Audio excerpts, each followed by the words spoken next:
여러분, 우리가 역사를 얘기할 때 기원전, 기원후, A씨냐 B씨냐 이런 얘기. 그 기준이 어디냐면 예수님이에요. 예수님을 기점으로 해서 예수님이 오시기 전에를 기원전, 주전, 주님이 오시기 전, 기원전, 그러니까 기원이 예수님이라는 얘기예요. 그럼 우리 예수 믿는 교회만 그 얘기를 하느냐? 우리만 그 얘기하는 게 아니잖아. 우리가 역사를 얘기할 때 주전, 기원전, 기원후, 주전이냐 주후냐, A씨냐 B씨냐 이런 얘기를 하거든요. 믿는 성도들에게도 예수님이 기점이에요. 예수 믿지 않는 비크리스천들에게도 기원전, 예수님이 저들의 인생에 기원이 되고 시작이 돼야 된다는 사실을 우리에게 증거해 주는 말씀입니다.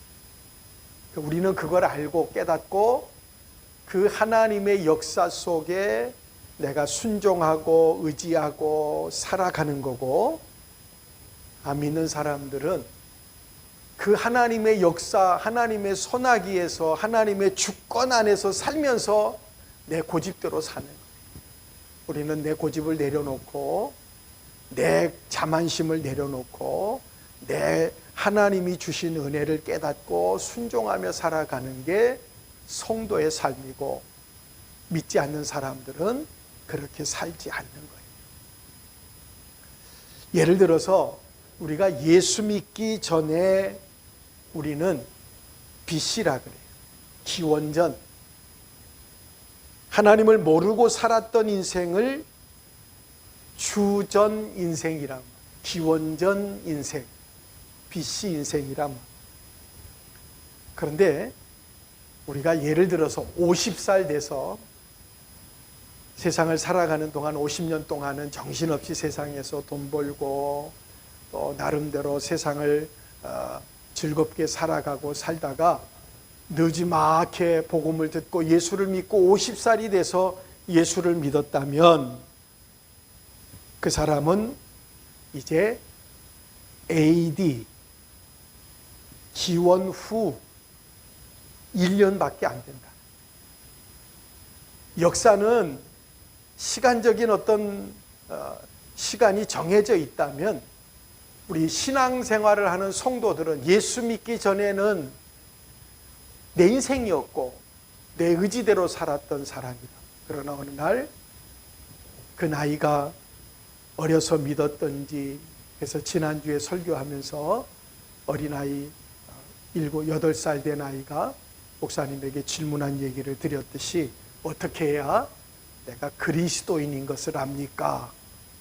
그래서 그 아이에게 설교 시간에 질문을 했다. 예수님이 하나님의 아들인 건 믿냐? 예. 그 예수님이 나를 위해서 이 세상에 오신 걸 믿냐? 예. 그 예수님이 십자가에 나 때문에 대신 죽어주신 줄 믿냐? 예. 그 예수님이 죽었다가 사흘 만에 다시 살아난 걸 믿니? 예. 너는 그리스도인이다. 너는 거듭난 자녀야. 그 아이는 그때에 이제 하나님의 역사에 하나님을 의지하고 살아가는 신앙의 삶을 살아가는 거예요. 근데 아직도 예수님을 믿지 않는다면 아직도 우리는 기원전 삶을 살아가고 있다는 얘기예요. 그러면 어느 때 예수님을 영접했다고 얘기할 수 있느냐는, 여러분 교회에 첫 발을 디뎠을 때, 교회 처음 나갔을 때 하나님께서 저와 여러분을 예수님 영접한 거로 봐줄까요? 아니면 저와 여러분이 교회에 처음 처음 등록 카드를 제출하고 교회에 등록한 날일까요? 성경에 예수님께서 이렇게 말씀하셔요. 사람이 거듭나지 아니하면, 한번 따라 하십니다. 사람이 거듭나지 아니하면 하나님 나라를 볼 수 없다. 거듭나야 돼. 교회 가고 등록카드 제출하고 교회에서 내가 직분을 받고 이게 아니고, 우리가 어느 때 예수님을 영접한 때로 보느냐, 내가 예수님을 나의 구주로 믿고 예수님을 내가 의지할 때, 거듭났을 때, 저와 여러분은 하나님의 자녀가 되고 하나님의 나라를 상속을 이을 자녀가 되는 줄 믿습니다. 거듭난다는 게 뭐냐? 한 제자가 거듭나야 된다 그러니까, 그러면 내가 태어나서 지금 벌써 나이가 30이 40이 넘었는데 엄마 뱃속에 다시 들어갔다가 다시 태어나야 됩니까? 질문이 아주 상식적이잖아요. 그죠? 거듭나야 된다, 다시 태어나야 된다는 말이 그런 말인가? 그랬더니 예수님께서 육으로 난 건 육이고 또 엄마 뱃속에 들어갔다 나오라는 얘기가 아니고, 육으로 태어난 건 누구나 다 태어났으니까 그거는 한번 태어난 건 태어난 거고, 내가 예수님을 믿고 거듭나야 된다. 성령으로 거듭나야 된다. 자, 이 거듭난다는 게 뭐냐 하면 하나님을 보는 거예요. 하나님을 볼 수 있어야 돼요. 여러분, 하나님을 볼 줄 아는 게 거듭나는 거예요. 하나님이 이 세상에 존재하고 계시는데, 그래서 성경에 보니까 일반 은혜라고, 우리는 성경에 특별한 은혜를 받은 사람이, 특별 계시를 받은 사람이 성경에 우리에게 일일이 가르쳐주기 위해서 성경을 기록해놨다. 근데 하나님은 이 세상 사람들도 변명하지 못하게 하려고 일반 은혜를 주셨다. 그런데 그게 뭐냐면 자연의, 여러분 세상이 돌아가는 걸 보면 바람이 불다가 불던 곳으로 돌아가고 해가 떴던 곳에서 졌는데 다시 또 태양이 떠오르고, 세상의 자연의 이치를 보면 이건 사람이 조작하거나 계획하고 만들어낼 수 있는 게 아니란 말이에요. 그러면서 하나님을 알 수 있는, 이건 누군가 특별한 절대자 되시는 분이 섭리하지 않으면 안 되는 거다라고 하는 것을 하나님께서 자연에 가르쳐줬다. 사람들이 나는 그런 걸 몰랐습니다. 하나님이 살아계신 하나님이 계셨다면 내가 믿었지요. 내가 안 믿겠습니까? 라고 변명하지 못하게 하셨다. 하나님을 여러분 세상 사람들은 보지 못하지만 우리는 믿음의 눈으로 보는 거예요. 그게 거듭난 거예요. 거듭났다는 말은 하나님을 영접하는 거예요. 하나님을 영접하는. 하나님이 나를 창조하신 하나님이라고 믿고 그 하나님을 나의 아버지로 영접하고, 하나님이 보낸 예수님을 나를 구원하려고 보내신 구세주, 나의 주인이라는 사실을 믿고 주님을 영접하는 거예요. 거듭난다는 말은 하나님을 보는 거고, 하나님을 본다는 말은 하나님을 영접하는 거고, 근데 이게 동시에 일어나는 거예요. 우리는 그 하나님의 섭리를 성경을 공부하다 보니까 이해가 빨리 안 돼요. 그래서 우리는 하나님의 구원 받으려고 하면 뭔가 단계가 있을 것 같아요. 그래서 구원에 단계가 있다. 그리고 성경을 가르쳤거든요. 근데 성경의 하나님의 역사는 이게 우리가 예수 믿겠다고 고백하고 그러고 나면 거듭나고 그러고 나면 칭의가 오고 이게 단계가 있는 게 아니라 하나님의 성령이 임할 때 거듭나 버리고 하나님께서 내가 거듭나서 신앙을 고백하니까 우리 죄를 다 용서해 주시고 용서받고 나니까 하나님께서 너는 이제 죄 없다 하고 칭의를 주시고 자녀 되게 하시고 이게 단계가 있는 게 아니라 하나님이 내가 거듭날 때 예수님 하나님을 나를 영접하고 예수님을 내가 믿을 때 여러분 내 안에서 한꺼번에 일어나는 사건. 자, 야곱이 태어나자마자 태어날 때 형의 발꿈치를 잡고 태어났다라고 성경은 말씀하십니다. 그래서 성경을 연구하시는 분들이 재밌는 그런 이야기를 하는데 얼마나 뱃속에서 쌍둥이가 엄마 뱃속에서 이리 돌고 저리 굴르다가 타이밍을 잘 맞춰야 되잖아요. 먼저 나가야 형이 되는 거예요. 근데 그 타이밍을 못 맞춰가지고 야곱이 형 나가는 발꿈치를 붙들고 나왔다는 거예요. 그래서 어떤 분은 형 에서의 발보다도 야곱의 손이 먼저 나왔다 그런 얘기를 해요. 근데 중요한 건 야곱이 태어나서 형의 그 장자 명분에 꽂혀가지고 내가 장자가 돼야 되는데 그래서 결국에는 일을 벌였는데 어떻게 했느냐, 형이 사냥하러 나갔다 온 사이에 배가 고픈데 팥죽을 맛있게 끓여가지고 아마 지금 팥죽은 그렇게 뭐 향기도 안 좋을 거예요. 아마 지금 같으면 짜장면 정도는 끓여야 냄새가 좀 나지 않을까. 아무튼 배가 고파가지고 지금 뭐가 뭐 맛있는 거 이런 건 상관없어요. 근데 돌아와 보니까 동생이 팥죽을 맛있게 끓이고 있네요. 야, 팥죽 좀 한 것만 달라. 배가 고프다. 그러니까 속내를 드러내는 거예요. 그러지 말고 형 이제부터 장자 명분을 나한테 팔아라. 이제부터 오늘부터 내가 형 할게. 저 형제들끼리 가끔 티격태격하면서 싸우고 하는 게 그런 게 있어요.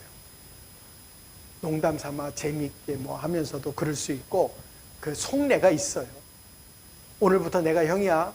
이제 그런 농담도 하고 하는데 야곱이 아마 그랬던 것 같아요. 그러니까 형이 그래 오늘부터 네가 형이다. 그러고는 팥죽 한 그릇 시컷 먹고 그리고는 형의 장자 명분을 내줬어. 그리고는 아버지를 속이고 형을 속이고는 아버지의 축복을 받고는 외삼촌 집으로 도망가다가 꿈속에 노숙을 하는 거지요. 돌멩이를 가져다가 벽에를 하고 그리고는 잠을 자고 있는데 갑자기 환상 가운데 하나님의 사자가 사닥다리에서 오르락 내리락 하는 것을 봤단 말이에요. 그리고 나서 잠에서 얼른 깨어나가지고 돌베개 하고 있던 돌을 모아서 단을 쌓았어요. 제단을 쌓은 거예요. 그리고는 빈 제단에다가 뭐 가져온 게 하나 맨몸으로 도망치는 중이니까 뭐 거기다 올려놓을 게 뭐 있어요. 자기 먹을 것도 하나도 없고 단을 쌓아놓고 여러분 하나님은 그 빈 제단에도 하나님이 영광을 받으신다. 그래놓고 쌓아놓고 하나님 앞에 야곱이 하나님 우리 아버지의 하나님 그 고향 내가 살던 그 집에 계실 줄 알았는데 내가 도망쳐서 하룻길을 도망쳤는데 형이 쫓아올까 봐 얼마나 빨리 도망쳤는지 몰라요. 아마 뭘 타고 갔으면 더 빨리 도망쳤을지도 몰라요. 그리고 도망치고 그리고 노숙하다가 일어났으니까 거기에는 하나님이 안 계신 줄 알았다. 근데 하나님이 거기까지 오셔서 자기 꿈속에 나타난 것을 보았다. 그때만 해도 여러분, 하나님을 자기 집에 모시는 신으로 생각을 해요. 야곱도 아버지 아브라함의 하나님, 그 아버지 아들 이삭의 하나님, 나는 배신하고 거짓말하고 사기치고 도망가는데 하나님이 나를 인정하겠어요? 아버지만 버리고 도망가는 게 아니라 하나님도 내버리고 도망쳐야 되는 신세람. 그래서 외롭게 쓸쓸하게 힘들게 도망치는 중인데 거기도 하나님이 계신 걸 깨달았어요. 그때 깨달은 게 뭐냐 하면 하나님은 아버지 이삭의 하나님만이 아니라 하나님은 역사를 주장하시는 하나님이다. 할렐루야. 하나님은 어느 장소에 어느 집에 갇혀서 계시는 분이 아니란 말이에요. 하나님은 오늘 예배드리는 이 자리에 오늘 우리의 예배를 받고 계시는 하나님이 예배 마치고 돌아가면 하나님은 여기 갇혀있고 우리는 홀로 세상으로 나가는 게 아니라 하나님은 저와 여러분의 마음속에 나와 함께 여러분의 가정으로 직장으로 여러분의 인생을 살아가는데 동행하실 줄 믿습니다. 그래서 야곱이 깨달은 거예요. 하나님, 내가 지금은 제단에 올려드릴 게 하나도 없어요. 왜? 집에 있을 땐 아버지가 부자잖아요. 제단에다가 소도 잡고 양도 잡고 제단에 제물을 드리고 하나님께 정성을 다해서 예배를 드리고 했는데 지금 가진 게 하나도 없어요. 맨몸으로 도망치는 중이니까 빈 제단에다가 하나님 앞에 이렇게 기도하는 겁니다. 하나님, 내가 오늘은 신세가 말이 아닙니다. 도망치는 중인데 하나님, 내가 어디를 가든지 내가 갔다가 다시 돌아올 때까지 하나님이 나를 지켜주시고 나를 보호해 주시고 나를 붙잡아 주시면 내가 돌아와서 하나님 앞에 내게 주신 귀한 축복, 그게 얼마나 될지는 몰라요. 그게 우리가 생각하는 정도 어느 정도 될지, 그게 1억 정도 될지, 그게 10억이 될지, 그게 1000억이 될지는 모르겠어요. 내가 돌아올 때에 하나님이 주신 것의 10분의 1을 내가 하나님께 드리겠습니다 하고 빈 제단에다가 소원하고 기도하고 예배하고 그리고는 외삼촌 집으로 간 거예요.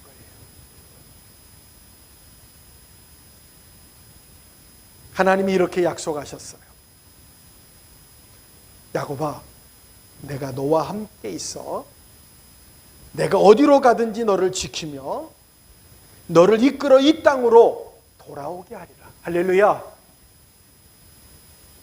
야곱이 지금 아버지를 버리고 하나님을 떠나서 도망치는 중인데 하나님 앞에 하나님이 나와 함께 계심을 깨닫고 하나님 앞에 두려움을 버리고 담대하게 기도하기를, 하나님, 나를 지켜주시고 내가 다시 돌아오게 하시면 내가 하나님을 나의 하나님으로 섬길게요. 그게 11조를 드리는 정신이었단 말이에요. 그게 다 하나님이 주셔서 나를 보호해 주셔서, 여러분, 하나님께서 내 생명을 지켜주셨으니까 내가 사는 거잖아요. 또 하나님 축복해 주셨으니까 내가 재산이 늘어난 거잖아요. 자녀들을 하나님이 주셨으니까 내 자녀의 복 중에 자녀들이 있는 거잖아요. 내가 돌아와서 하나님께 내가 조목조목 하나님이 주신 축복이 얼마나 큰지 얼마나 많은지 생물해 보겠다는, 따져보고 계산해 보고, 그리고는 이 많은 것이 다 하나님이 주신 것이다 라고 하는 믿음을 가지고 내가 그게 얼마가 됐든지. 여러분, 사실 함부로 성경에 보면 소원하지 말라 그랬어요. 왜냐하면 소원할 때 하나님, 내가 하나님 앞에 이렇게 하겠습니다. 그런데 상황이 달라지면 마음이 변하게 되어 있어요. 근데 야곱은 지금 맨몸으로 도망치면서 하나님 앞에 소원하는 겁니다. 내가 돌아올 때 하나님이 얼마나 축복하시든지 내가 계산해서 10분의 1을 하나님이 다 주신 줄 알고, 지금 갈 때에 여러분 너무나도 잘 알잖아요. 갈 때 뭐 가져간 거 있어요? 주머니 속에 뭐 몇 푼 챙겨간 게 있습니까? 어디에 정말 하나님이 안 도와줘도 살만한 뭐가 있나요? 아무것도 없어요. 지금 맨몸으로 가는 거예요. 도망치는 중이에요. 그러니까 계산이 분명해지잖아요. 내가 갈 때에 뭔가 내가 가지고 있었던 게 있다면 요건 빼고 계산하고 뭐 이런 거 그것도 없어요. 알몸으로 가는 중이에요. 아무것도 없는데 돌아와서 딱 나눠보면 돼요. 그때 하나님께서는 그 빈 제단에다가 기도하는 야곱에게 하나님은 약속하시는 겁니다. 내가 어디를 가든지. 할렐루야. 하나님께서 약속하기를 내가 지금 도망쳐서 외삼촌 집에 가든지 블레셋 땅으로 가든지 아니면 어디에 머물든지 내가 어디로 가든지 어디로 피하든지 어느 곳에 머물든지 내가 너를 지켜줄게. 그리고 내가 너를 이 땅으로 다시 돌아오게 할게. 사랑하는 여러분, 신앙생활은 그거예요. 여러분, 저와 여러분의 인생을 내 능력으로 내 재주로 살아가는 줄 착각하면 안 돼요. 하나님이 함께 하셔요. 그래서 우리는 항상 하나님께 돌아와 있어요. 우리는 세상에서 어떻게 살든지 항상 우리는 하나님 앞에 무릎 꿇을 줄 알아요. 하나님 앞에 우리의 연약함을 내어놓고 의지하고 도와달라고 고백할 수 있어요. 야곱이 잠을 깼습니다. 그리고 그 음성을 듣고 그 약속을 받고 나서 그는 이렇게 고백합니다. 여호와께서 과연 여기 계시거늘 내가 알지 못했네요. 하나님이 여기도 나와 함께 계시는데 내가 몰랐습니다. 두렵도다 이곳이요 다른 것이 아니라 하나님의 전이요 하나님의 문이로다 라고 고백을 하고 나서 그는 자기가 베고 있던 단을 쌓은 그 제단에 하나님 앞에 예배드린 기도한 그 자리 그 제단에 이름을 붙였어요. 그게 뭐라고 그러냐면 베델이라. 베델. 여러분, 베델이라는 말은 성경에 보면 하나님의 교회를 얘기해요. 하나님의 성전. 그러니까 지금 하나님 앞에 빈 제단을 쌓은 그 제단에 하나님이 여기 계시는구나. 여러분, 하나님은 안 계신 곳이 없는 줄 믿습니다. 내가 어디를 가든지 하나님 나와 함께 계십니다. 그래서 그는 하나님의 음성을 들었습니다. 하나님의 음성을 듣고 하나님을 보았고 하나님의 약속을 받았습니다. 그것 때문에 야곱이 변했나요? 아니요, 안 변했어요. 20년 동안 그렇게 고난을 겪으면서도 야곱은 하나님의 축복을 받으면서도 하나님이 동행하고 있는데도 야곱은 안 변했습니다. 하나님이 축복해 주시는데 아내가 넷이었어요. 우리 문화, 지금 우리의 문화로 보면 말도 안 되는 얘기지만 그때에는 그게 허용이 됐던 때였기 때문에 아내가 넷이고 자녀가 11명이었어요. 얼마나 큰 하나님의 축복을 받았는지 몰라요. 심히 많은 종들이 노복이 있었다는 거예요. 많은 종들이 야곱의 식솔 가운데 있었고 소떼와 양떼를 이루는데 숫자가 얼마나 많은지 몰라요. 여러분, 성경에 보면 잘 알듯이 외삼촌 집에 가가지고 일을 하는데 여러분, 거기 가가지고 일을 하면서 당당하게 월급 주세요 그럴 수는 없잖아요. 지금 아버지 집에서 도망쳐가지고 와서 지금 어머니의 고향에 와 있는데 먹여주고 잠잘 때 재워주는 것만 해도 감사하잖아요. 그래서 일을 하는데 일하다가 그 집에 사랑하는 여인을 보고 마음이 들어서 내가 그 여자를 아내로 얻기 위해서 7년 동안 일을 합니다. 삭슨 하나도 안 받고 열심히 일을 해요. 그런데 7년 일이 끝나고 나서 첫날 밤을 치르고 났더니 세상에 나는 언니가 아니라 동생을 사랑했는데 잠자고 나니까 언니가 자기 신혼방에 들어와 있는. 그래서 외삼촌에게 쫓아가가지고 아니 나는 동생을 원했는데 이게 뭡니까? 그랬더니 우리 풍습에는 동생이 먼저 가는 법이 없다. 아 그러면 말을 미리 해주든가. 그래서 7년 동안 또 동생을 아내로 얻기 위해서 또 노가다를 했어요. 일을 했습니다. 그러고 나서 아내를 얻었어. 그러고 났는데 이제 내가 외삼촌 집에서 일을 하면서 내가 지금까지도 아내를 얻기 위해서 일을 했지만 내가 이제 당신을 위해서 일할 테니까 내게 삭슬 이제 좀 주십시오. 이제 가정도 꾸렸고 가정을 책임져야 되는 가장인데 그래서 그럼 어떻게 할까? 그랬더니 다른 건 안 주셔도 되고 외삼촌 집에 양을 키우는데 소를 키우는데 양이 하얀 양도 있고 까만 양도 있단 말이에요. 근데 대부분은 까만 양하고 흰 양밖에 없어요. 그 중에 한두 마리가 이제 얼룩얼룩한 무늬, 점박이가 있단 말이에요.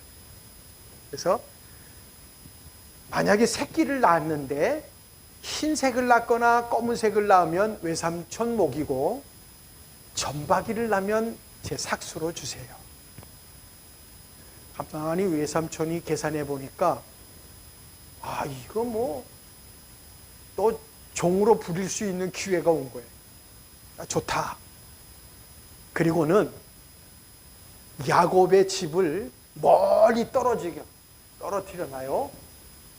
그래서 야곱의 집에 있는 얼룩얼룩한 그 양하고 소하고는 절대로 만날 수 없게 거리를 멀리 떨어뜨려놨어요. 멀리 떨어져 있어서 절대로 서로 짝을 이룰 수 없게 만들었어요. 그러니까 100% 확률은 검은 거 아니면 흰 거밖에 날 게 없는데 그러다가 어쩌다가 하나 낳으면 또 그것을 삭수로 받아서 자기 집에 갖다 놓는 거예요. 그러니까 외삼촌이 뭐 그거 가지고 사기를 치고 뭐 이런 걱정 안 해도 되잖아요. 그런데 재밌는 건요. 야곱이 짐승을 데리고 물을 먹이러 가가지고는 우물가에 나무 껍질을 군데군데 파놨어요. 나무가 원래 시커멓잖아요. 군데군데 하얗게 파놓으니까 얼룩얼룩하잖아요. 거기 와가지고 하얀 양과 소, 검은 양과 소가 절대로 낳을 수 없을 것 같은, 그런데 거기 와서 물을 먹고 그 나무를 쳐다보고 가서 새끼를 낳으면 얼룩얼룩한 걸 낳았어요.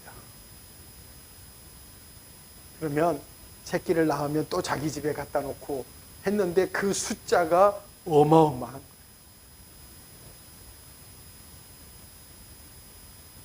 여러분, 그곳에 야곱이 어떻게 살았느냐? 그렇게 잔재주를 부리고 아버지도 형도 속였던 그가 외삼촌 집에서 사기도 당하고 그렇게 어렵게 20년 동안 살았어요. 그리고는 이제 외삼촌 집을 떠나서 고향으로 돌아오면서 자기의 내 아내와 11 자녀와 그리고 많은 종들과 많은 양과 소떼를 끌고 그리고 돌아옵니다. 네, 돌아오는데 형의 집에서는 난리가 났어요. 아버지는 돌아가셨고 에서가 군대를 모아가지고 사병이죠. 지금 야곱이 외삼촌 집에서 자기 집으로 온다는 얘기를 듣고 사병을 돈을 주고 사람을 시켜서 군대를 모집을 해놓은 거예요. 형이 동생이 오면 가만 안 둘려. 여러분, 동생이 야곱이 집에 돌아오면서 제일 큰 어려움이 뭐냐면 형이 지금 자기를 죽이려고 400명의 군사를 거느리고 있다라는 얘기를 들었을 때 가는 길이 편치 않아요. 그게 이제 아버지 집을 한치 앞에 놔두고 야복강이라고 하는 강에 머물렀습니다.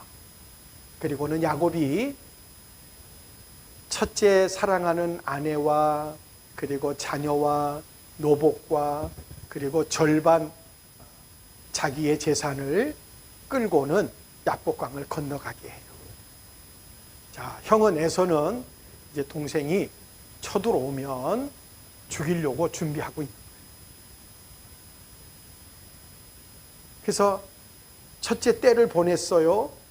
그리고는 그 다음 날은 사랑하는 둘째 아내, 자기가 사랑해서 7년을 고생하고 얻었던 아내와 자녀와 그리고 재산을, 나머지 재산을 챙겨가지고 자기 형에게 보냅니다. 1차 원정대가 가고 2차 원정대도 가고, 그런데 야곱은 그 강을 건너지 않고 혼자 남았어요. 거기서 야곱은 하나님과 씨름을 합니다. 먼지가 정말 풀풀 나는 싸움을 합니다. 온몸에 진액이 쏟아나는, 진땀을 쏟는 기도를 합니다. 성경은 야곱의 이 야복강의 씨름을 기도라 그래요. 그러면서 그는 야복강에서 그렇게 씨름하다가 이 천사가 환도뼈를 쳐가지고 이 뼈가 위골돼 버렸다. 그래서 그 3차로 요단 그 야복강을 건너가면서 쩔룩쩔룩거리면서 다리를 끌고 갔어요. 왜요? 천사가 쳐서 위골돼 가지고 쩔룩거리고 가는 겁니다. 그렇게 쩔룩거리고 가는 야곱이 이런 고백을 합니다. 우리 한번 성경을 좀 같이 보시겠습니다. 30절 말씀 다 같이 한번 읽어봅니다. 시작. 그러므로 야곱이 그곳 이름을 분니엘이라 하였으니 그가 이르기를 내가 하나님과 대면하여 보았으나 내 생명이 보존되었다 함이더라. 아멘. 야곱이 지금 하나님과 씨름한 거예요. 성도는 위기와 어려움 가운데 절망적일 때 야곱처럼 야복강에서 하나님과 씨름할 줄 아는 믿음이 있어요. 근데 야곱이 하나님을 보았는데, 하나님과 대화를 나눴는데, 하나님께서 하나님 당신 이름이 뭡니까? 가르쳐 주세요. 왜 이름을 묻느냐? 내 이름 말고 너는 이름이 뭐냐? 예, 야곱입니다. 다시는 야곱이라고 하지 말고 이스라엘이라 해라. 하나님을 만나서 대화하고 하나님과 씨름하고, 이런 보는 정도가 아니에요. 멀찍이 떨어져 있는 하나님을 본 게 아니에요. 붙들고 씨름을 했다니까.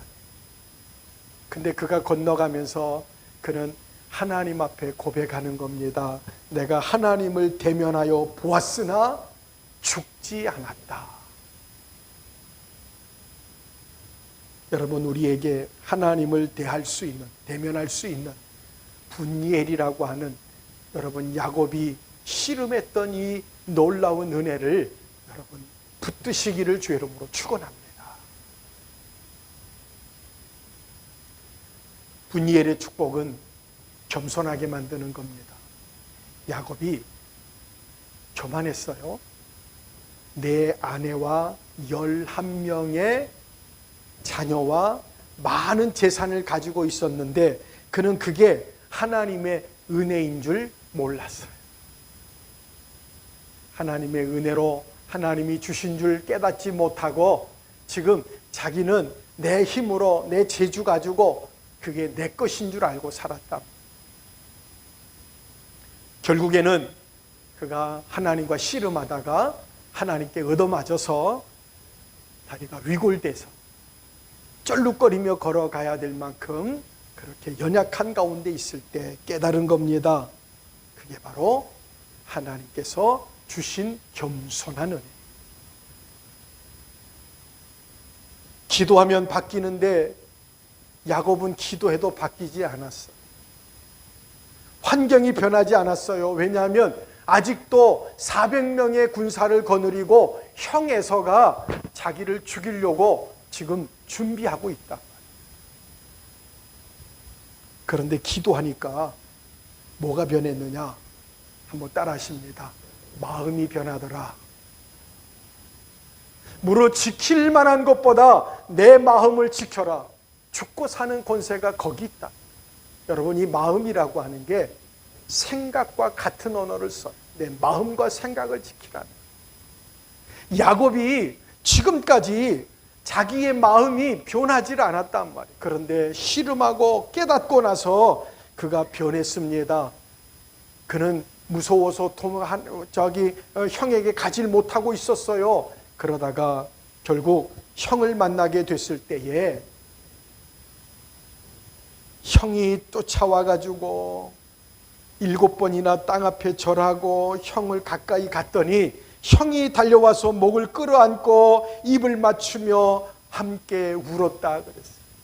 형이 지금 군대를 400명이나 거느리고 자기를 죽이려고 지금 기다리고 있는 줄 알았는데 하나님과 씨름하고 은혜를 깨닫고 겸손해서 형 앞에 머리를 7번이나 숙이고 그리고 절을 했더니 형이 동생을 끌어안고 야 이리 와봐, 왜 이제 왔어? 그리고 함께 울었다는 얘기. 여러분, 만약에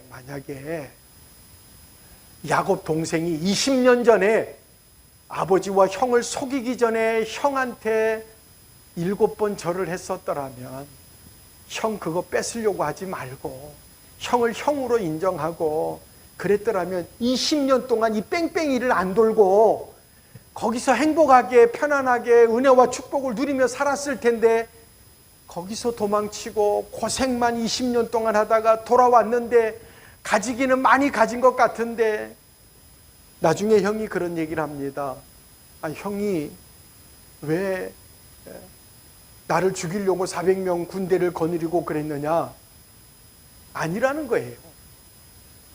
야곱은 지금 형이 자기의 재산을 뺏으려고 자기를 죽이고 이걸 뺏으려고 400명의 군대를 거느리고 있는 줄 알았는데 그게 아니에요. 아버지의 축복을 받아서 야곱만 복 받은 게 아니고 에서도 하나님이 복을 주셔서 복을 받았어요. 근데 동생이 돌아오는데 아버지가 축복해 주신 그 축복을 받고 내가 지금 가지고 있는 이 재산을 뺏으러 오는 줄 알고 지키려고 한 거예요. 그러니까 오해가 있었지, 오해가. 여러분, 내 거라고 생각하고 뺏기지 않으려고 뺏으려고 하는 다 하나님이 주신 건데 하나님이 지켜주지 않으면 내 거 아니잖아요. 여러분, 기도하시기 바랍니다. 상대방을 변화시키려고 기도하지 말고 내가 변할 때까지 기도하면 돼요. 할렐루야. 기도는 내가 변하는 거지. 가끔 남편 변화시켜달라고 기도하는 분도 있고 때로는 부모가 변하고 자식이 변하게 해달라고 하나님 앞에 떼쓰며 금식하고 기도할 때가 있는데 내가 기도하면서 변하면 다 변합니다. 사랑하는 여러분, 하나님의 은혜를 깨닫고 하나님께 영광 돌리는 귀한 성도가 되기를 바랍니다. 야곱이 지금까지는 하나님께 은혜라는 말을 쓰질 않았어요. 하나님이 은혜 주셨는데 하나님의 은혜라는 얘기를 쓰지 않았다가 그가 하나님 앞에 하나님을 만나고 나서 하나님과 씨름하고 나서 그때 비로소 그 입술에 하나님의 은혜라는 말을 쓰는, 이게 하나님의 은혜였구나. 20년 동안 살면서 얼마나 고달팠겠어요. 힘들었겠어요. 그런데 깨닫고 나니까 그 고난이라는 게 은혜였구나 하는 걸 깨달았다는 얘기. 사랑하는 여러분, 하나님을 만나고 나니까 원수인 줄 알았는데, 형이 원수인 줄 알았는데 하나님은 형 에서를 통해서 나를 인도해 주셨다는 사실. 그게 하나님 뜻이에요. 여러분 살면서 하나님의 뜻이 어디 있을까? 내 짧은 지혜를, 내 머리를 가지고 하나님 뜻을 헤아리려고 하지 말고 하나님이 말씀하시는 말씀을 듣고 의지하고 살아가시면 내 행복의 걸림돌인 줄 알았던 에서, 형. 에서만 없으면 난 행복할 거라고 생각했던, 그래서 형을 피해서 도망쳤던 야곱. 그런데 알고 보니까 하나님께서 형을 통해서 생명을 이어가게 하고 축복해 주셨다는 사실. 사랑하는 여러분, 저와 여러분이 야복강, 거기서 기도했던 그 기도를 어떤 주석에 보니까 야바크의 기도라, 야복강의 기도를 야바크의 기도라. 여러분, 목숨을 거는 기도. 하나님께서 여러분의 기도와 간구를 들으시고 응답해 주실 줄 믿고, 어려울 때 세상 바라보고 낙심하지 말고 원망하고 불평하지 말고 기도하시는 우리 성도들 다 되시기를 주의 이름으로 축원합니다. 기도하겠습니다.